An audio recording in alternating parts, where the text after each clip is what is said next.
Mohamed Ben Hamida, PDG MI Santé Plus, notre plateforme de télémédecine, doctour.com, a été développée au mois de mars 2020.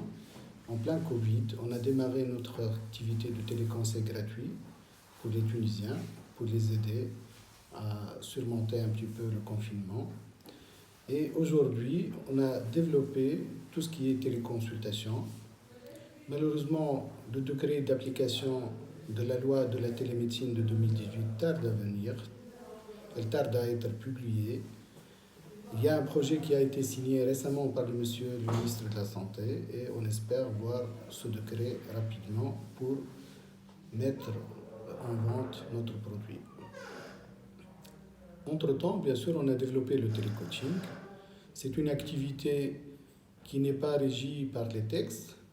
Donc, on a mis en place le télécoaching au profit des internautes et au profit des adhérents des assurances avec notre partenaire avec qui on a signé une première convention pour développer tout ce qui est préventif avec des coachs, avec des paramédicaux.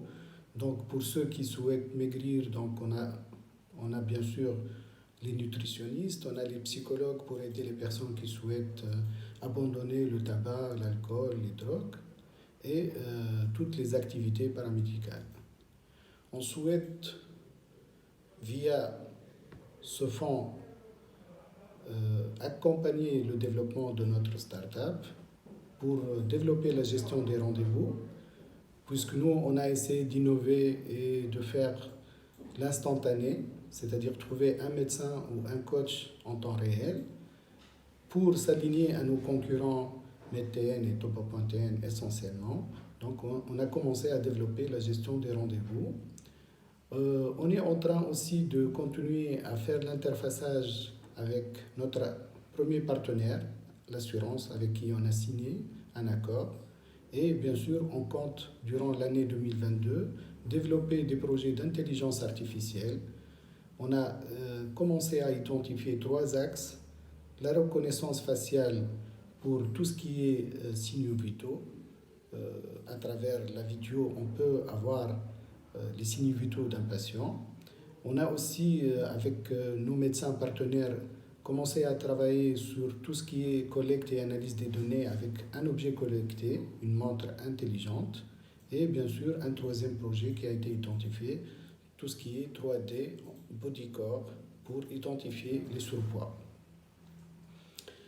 On compte aussi développer, avec un cluster de santé, développer tout ce qui est ouverture sur les autres agences de tourisme médical pour les intégrer dans notre plateforme, intégrer aussi les cliniques qui sont nos partenaires pour justement faire les devis en ligne et bien sûr un dernier projet qu'on compte démarrer, la scalabilité avec un pays frère, la Libye, qui ont de grandes traditions de venir se soigner en Tunisie.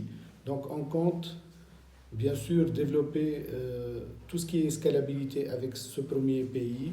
On a identifié 4 assurances libyennes avec qui on signera bientôt, Inch'Allah, une convention.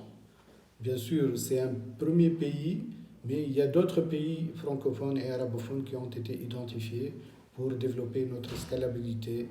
Et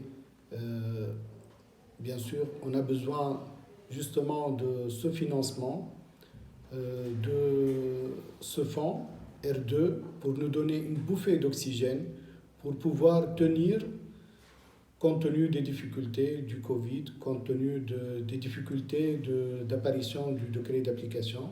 Donc on compte sur vous pour nous aider à surmonter ces difficultés et aller au-delà et en avant. Merci et à bientôt.